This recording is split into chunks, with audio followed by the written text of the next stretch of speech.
আগুন দিলাম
ভারতীয় জনতা পার্টি এবং এনডিএ সরকার তৃতীয়বারের মতো হতে যাচ্ছে।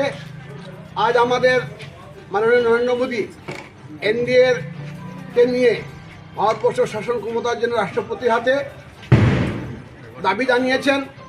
আগামী রোববার 6টার সময় উনি মন্ত্রিসভা গঠন করবেন। আমরা দেখতে পেয়েছি 2014, 2019 এবং 2024 স্থিতিশীল সরকার এটা করতে যাচ্ছে এনডিএর মাধ্যমে। বিরোধীরা বলেছিল যে নাকি আমরা নাকি সংখ্যাগরিষ্ঠতা পাইনি, কিন্তু আমরা দেখতে পেয়েছি আমাদের সংখ্যা 303 হয়ে গেছে। আমরা গততেও আমরা 303 ছিলাম। এটা একটা বিভ্রান্তি ফেলেছিল কংগ্রেস জোট। তো আমরা দেখেছি নরেন্দ্র মোদীর নেতৃত্বে ভারতবর্ষ বিগত যে 2বার 10 বছর যেভাবে শাসন কাজ চলেছে, ভারতবর্ষের জনগণ খুশি হয়ে আমাদেরকে বহুমত দিয়েছেন।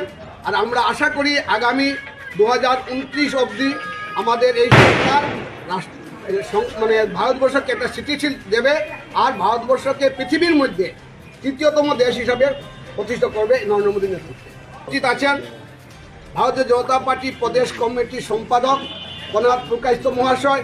এখানে উপস্থিত আছেন আমাদের শিলচরের প্রাক্তন বিধায়ক দিলীপ কুমার পাল।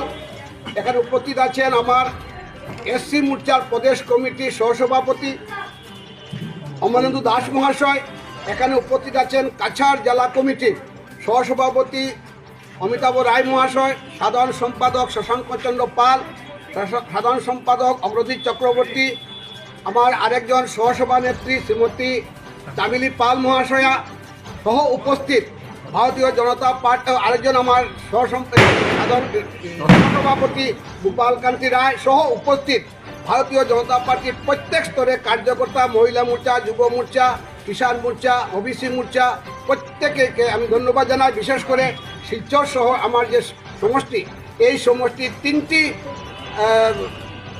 মণ্ডলের মাননীয় সম্পাদক, সভাপতি এবং অন্যান্য কার্যকর্তাগণ সবাইকে আমি অশেষ ধন্যবাদ জানাই।